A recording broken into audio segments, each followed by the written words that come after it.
ಅಲ್ಲ ಎಷ್ಟ್ ಚಂದ ಹೇಳಾಕತ್ತಿಪ್ಪ, ಆಕಿ ಹಿಂದೂನ ಇರ್ಲಿ ನಾವು ಮುಸ್ಲಿಮ್ಸ ಇರ್ತೇವೆ ಅಂತೇಳಿ ಅಕ್ಕಿ ಧರ್ಮ ಆಕಿ ನಡೆಸ್ಲಿ ನನ್ನ ಧರ್ಮನ ನಡೆಸ್ಲಿ ಅಂತಿದ್ವಿ. ನಿನ್ನೆ ನನ್ನ ಮಗಳು ನಾನು ಒಳಗ್ ಮಾತಾಡಕತ್ತಾಗ ಕೊಳಗ ತಾಳಿ ಕೇಳಿದೆ. ನಮ್ದು ತಾಳಿ ಇರ್ತತಿಲ್ಲ, ತಾಳಿ ಎಲ್ಲೈತಿ ಅಂದೆ. ನಾನು ಮನ್ಯಾಗ ಇಟ್ಟು ಬಂದಾನೆ ಅಂದೆ. ಮನ್ಯಾಗ ಇಟ್ಟು ಬರಾಕಟ್ಟಿಯೋ ಏನ್ ತಾಳಿ ಕರೆನ ಕಟ್ಟೆ. ನಿಜ ಇದ್ರಾಕಿ ನಿನ್ನೆ ನನ್ನ ಮಗು ತೋರಿಸ್ತಿದ್ಲಿಲ್ಲೋ ಹಿಂಗ. ನೀನು ಇಷ್ಟು ಮೋಸ ಮಾಡಾಕತ್ತಿ ನನ್ನ ಮಗಳಿಗೆ ಎಲ್ಲೆಲ್ಲೇ ಕರ್ಕೊಂಡು ಹೋಗಿ. ನೀನು ನಿಜವಾಗಿ ಆದ್ರೆ ನೀನು ಈಗ ಆಕಿ ಹಿಂದೂ ಅಂತ ಹೇಳಿಬಿಟ್ಟಿ. ನೀನು ಆಕಿ ಹಿಂದೂನ ಆಗಿದ್ರ ಕೈಯಾಗ ಮೆಹಂದಿ ಯಾಕೆ ನಿಮ್ಮ ಭಾಷೆ ತಕೋತಿದ್ಲು? ಮತ್ತೇನೈತಿ ಹಣಿಗೆ ಯಾಕೆ ಕುಕ್ಮ ಹಚ್ತಿದ್ದಿಲ್ಲ ಆಕಿ? ಇಲ್ಲಿ ನೋಡ, ನಿನ್ನ ಭಾಷೆದೊಳಗ ನಿನ್ನ ಹೆಸರು ಹಾಕೊಂಡು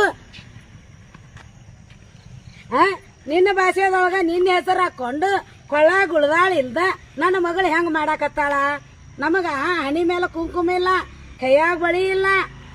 ನನಗ್ ಸಂಕಟ ಆಗುದಿಲ್ಲ ಅನ್ಪ. ಇಷ್ಟ ದಿನ ಹೊತ್ತು ಎತ್ತು ಹೊಡೋದು ಎತ್ತ ಮಾತಾಡ್ತೇವ ಮಾರಾಯ.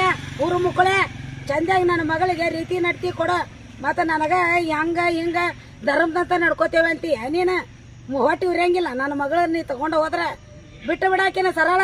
ಮತ್ತಿಲ್ಲಾರ ಏನ್ ಹಾಕ್ಯ ನೋಡ, ದೇವ್ರಿಗೆ ಗೊತ್ತ.